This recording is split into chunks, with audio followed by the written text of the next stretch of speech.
So this video is going to be about Stormbringers and how you can use them in PvE scenarios. I'm sure most people know now the popularity of Thunder Children and Stormbringers is going up, especially for running Havens like you see here.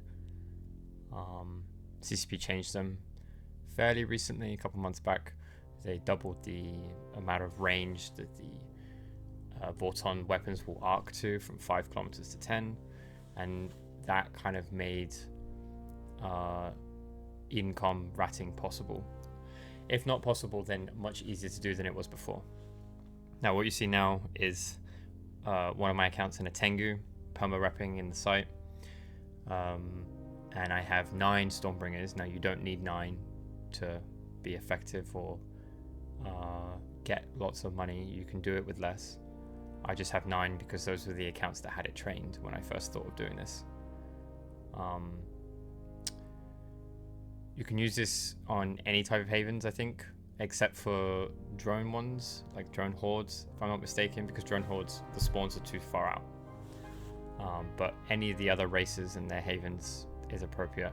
I'm pretty sure Blood Raiders is the best because EDENCOM weapons do the T2 variant anyway, the T2 ammo variant do EM damage and kinetic damage. Here I'm using T1 short range ammo, which does mostly kinetic, which is the weakest resist versus the damage that I can do in the site to angels. What you see here is a gas haven. These are much harder to do, but due to the system that I'm in, I only get 4 rock havens, and that's not really worth it for me to sit on tether and wait for them to respawn. So this Tengu was purpose built to be able to roam around the haven and arc the damage that's being shot by the Stormbringers onto the rats. So you see I finished that site pretty quick. It's still difficult because you've got to pay attention and Q-click and double click. And here we're going back to a rock haven now. Well, it's a gate haven, but rock haven is the terminology. What you want to do here is you always want to go in the center of the gate with the Tengu, and you never ever want to be closer than 13 kilometers from your arc. We call it a rod, like a storm rod, because you very well might arc to yourself and you will die very quickly. I won't mention him, but there is a certain video out there of someone sliding in their PvE thunderchilds, and they die very quickly when they try and shoot a target that's basically orbiting them at 5k, because the damage will arc to your own ships. So it's very important that you keep a high orbit. I go for 25 kilometers, I think, 23 kilometers. The blaster shot, which is the ammo that I'm using, its range is like 45, so it gives me plenty of room to weave in and out of spawns, especially in gas havens. And I'll never decycle the weapon or have to recycle it again.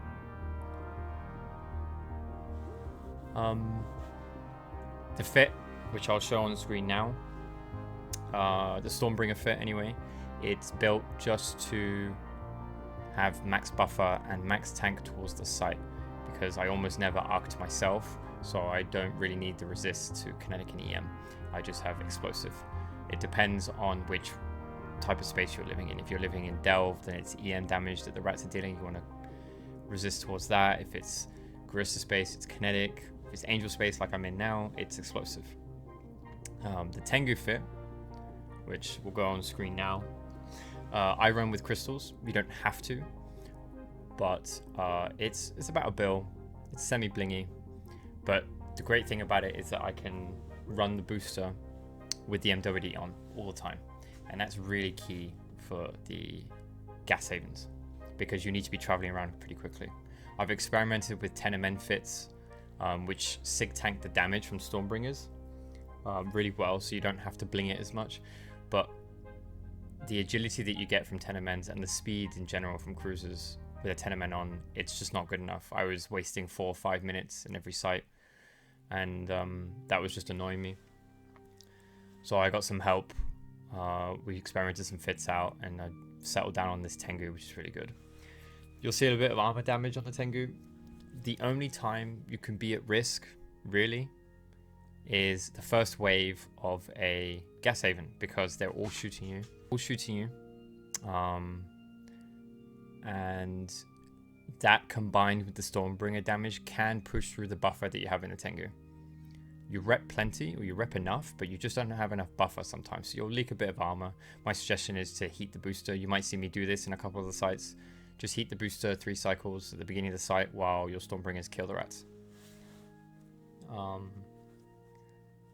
than that, there's not really much to add to this. I think if you like paying attention to your PvE, which I do, but I don't do this for PvE, which I'll explain in a minute. If you like paying attention, you're not the sort of person that likes just spinning Ishtars and sitting there doing nothing, then this is a really good activity. SP-wise, it's not a high investment. I think all of my tunes were already trained into it, but I looked at the skill requirements for it. If it was a relatively new tune with okay Magic 14 skills, a couple mil SP, and really it's 3 to 4 injectors for all the relevant skills to 4. That's Vorton projection skills, the ship skill.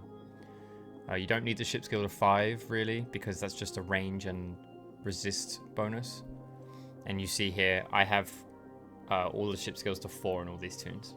I have the damage skill to 5 because I feel that's important, and I have all the other corresponding range skills to 4. It's more than enough. 45 kilometers with BlastShot.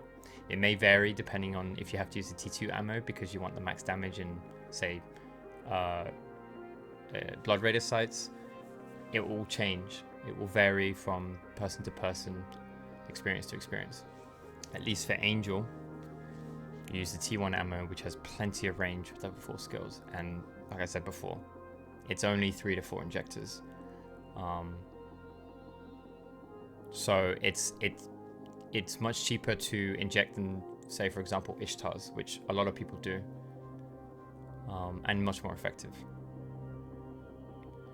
I think when I first started running this, I ran 6 Stormbringers, and I've kind of just added more on as those tunes finished training them to see what the maximum I could run, and 9 seems to be the upper limit.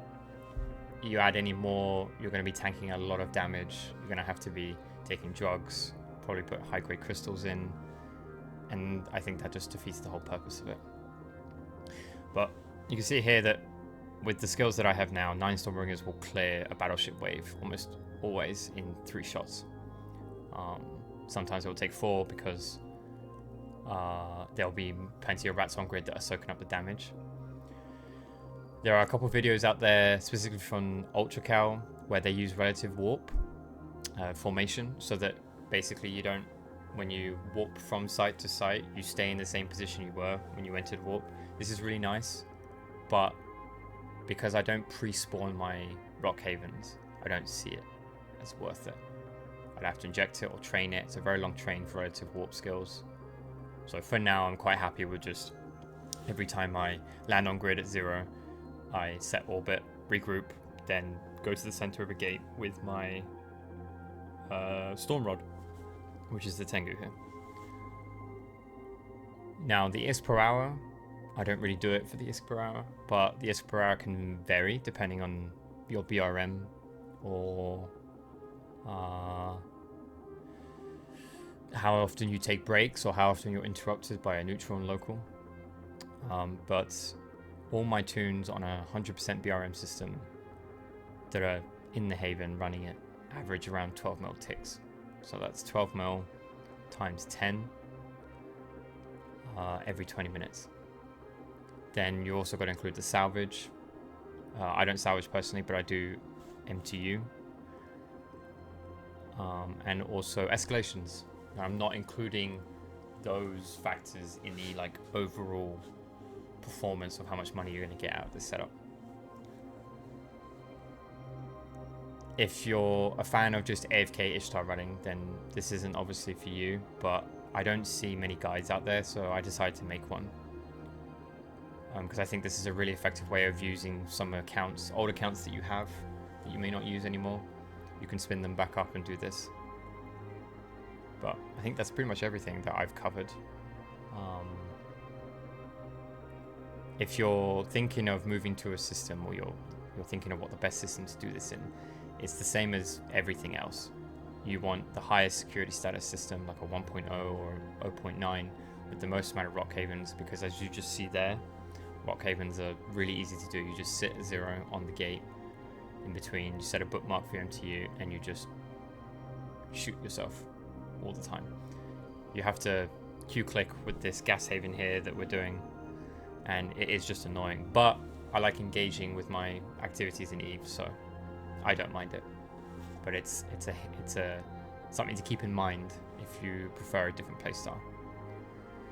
The other benefit is you can see that ESS is pretty big. I started, I think, 20 minutes after a new cycle, and it's already that high. And this is why I do this activity. It's really a good way of honeypotting that ESS to get people to come and engage and fight you and take that ESS. And I've had plenty of fights, notably with like Gorin Nightmares and a couple of other locals as well, who see the ESS, and it stands out like a sore thumb, because everyone else is like 30 mil, 40 mil, and then there's this 500 mil ESS, and that's what I'm angling for.